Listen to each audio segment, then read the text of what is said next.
Now, John, thank you very much. Let's go to someone who has a lot of experience in this area, the co-founder of Byfield Consultancy and 20 years experience of litigation in this area, Richard Elsen. Hello, Richard. And also former deputy head of Labour's Rapid Rebuttal Unit, so a man who knows how to rebut stuff, right? I assume you rebutted a lot of what I was saying about Tony Blair at the time.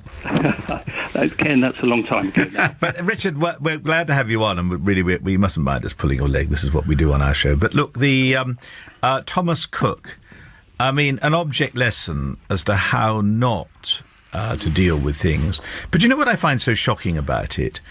These people, bless their hearts, these German senior executives of Thomas Cook, had no understanding of the humane way to deal with a family who suffered a totally tragic loss. And at long last, they're being brought to book for it. You know, there's a limit to what PR can do. Someone says, I want to show my sorrow at what happened, and a skilled PR man can show him how to do it. But a skilled PR man cannot persuade some plank-headed German to show some sensitivity. That's the problem with this, isn't it?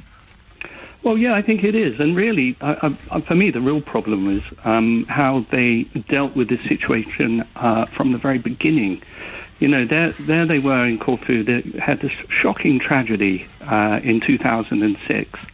And the apology doesn't turn up to 2015. It's about 9 years. It's ridiculous.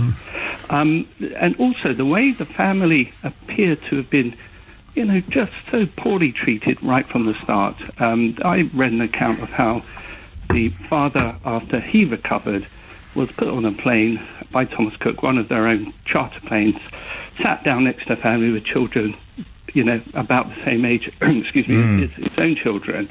And through the window, he could see their coffins, you know, coming across the tarmac. I mean, it's heart-rending.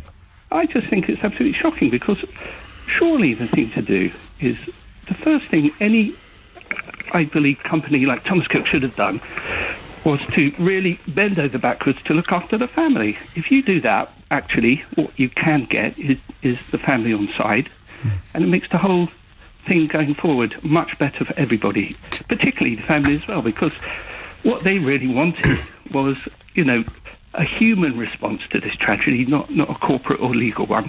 Exactly. Do you think that things have got worse?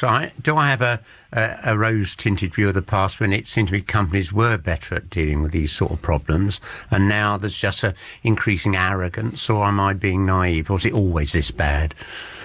Well, I think this is a very unusual one. I'd say that to start with, but I think companies have made mistakes over the years, a bit like this. This one was unusual because of the real, you know, human tragedy involved, and the way it's taken 9 years for an apology. See, sometimes people make mistakes, and sometimes people who are not used to the unremitting glare of a media spotlight can stumble in trying to do their best. But this lot got everything wrong and couldn't care less. And a human gesture has only come when it's finally faced this fellow Peter Frankhauser, that they've really got a major commercial problem. He's more moved by the commercial problems of Thomas Cook than by the loss of that family. The way they can trouser €3.5 million, I don't get that. Out of a tragedy where 2 of their customers lost their lives and 2 others were gravely injured. I don't get it.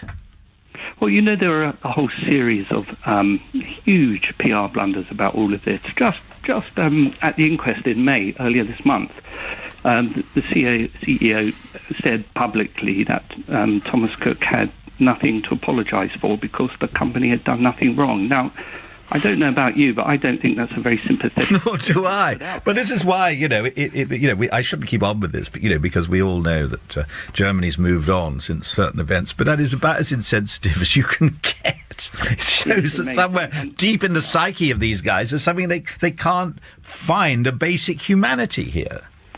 And what did it achieve other than a huge firestorm and a massive backlash, especially on social media? So eventually they apologised, but of course everyone out there now thinks they were forced to do it, and really big own goal again. Thomas Cook really, I hope, should look at themselves and learn lessons. Indeed, and let's hope their customers will force them to, because the one way they will learn their lessons is if some, people either write to them and tell them they're not very pleased about it, or it's every individual can make the decision about whether they use Thomas Cook. Richard, thank you very much. That was Richard Elsen, highly experienced PR man. If you want to join in the conversation, we don't have a guest in the next quarter, so we're thrilled to take your calls, 0345 606 0973, and that can be about anything we've talked about so far. This is LBC 1117.